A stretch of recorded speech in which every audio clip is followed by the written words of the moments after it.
जय श्री कृष्णा। बैसाख महात्म्य दूसरा अध्याय। जल, छतरी, खड़ाऊ एवं पंखा दानों की श्रेष्ठता। नारद जी बोले, हे राजन, बैसाख के समान पवित्र फल देने वाला कोई अन्य मास नहीं है। जैसे युगों में सतयुग, शास्त्रों में वेद, नदियों में गंगा, दान में जल दान, सुखों में भार्या सुख, उद्यमों में खेती, लाभों में जीवन लाभ, तपस्या में उपवास, धर्म में दया और ज्योतियों में नेत्र ज्योति श्रेष्ठ है, उसी प्रकार सभी महीनों में वैशाख मास श्रेष्ठ है।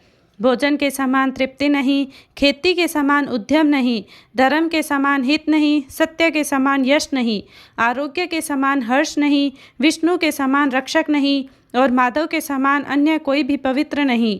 इस प्रकार वैशाख मास के समान पवित्र अन्य कोई मास नहीं। शेषनाग की सैया पर योग निद्रा में लिप्त रहने वाले भगवान विष्णु को यह मास सर्वाधिक प्रिय है। जो व्यक्ति इस श्रेष्ठ मास का सेवन नहीं करते वे निश्चय ही निकृष्ट योनि पाते हैं। चाहे वे धर्म की पूर्ति कुआं, बावड़ी, बगीचा आदि कुछ क्यों भी न बनवाए। वैशाख मास में जल का दान, छतरी का दान, उपानह या खड़ाऊ का दान और पंखा का दान सभी दानों से श्रेष्ठ है। प्रत्येक प्राणी को ये उत्तम दान अवश्य करने चाहिए।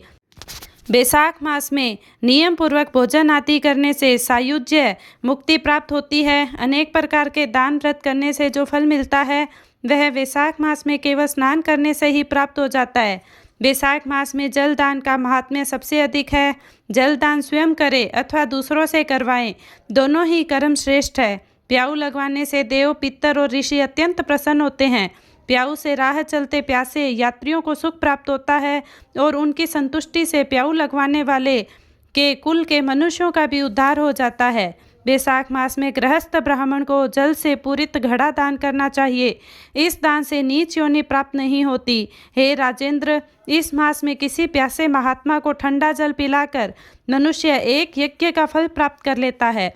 बैसाख मास में सूर्य के ताप से व्याकुल ब्राह्मण की पंखे आदि से हवा करनी चाहिए। खजूर, ताड़ आदि के पंखे दान करने चाहिए। ऐसा करने से मनुष्य पक्षियों में श्रेष्ठ विष्णु के वाहन गरुड़ के सदृश होकर हरि की सायुज्य मुक्ति प्राप्त करता है। पंखे का दान किए बिना मनुष्य इस संसार में रोगों से कष्ट पाकर अंत में नरक में जा गिरता है। हे राजेंद्र शिरोमणि, आध्यात्मिक दुखों को दूर करने के लिए इस मास में मनुष्यों को छतरी दान करनी चाहिए।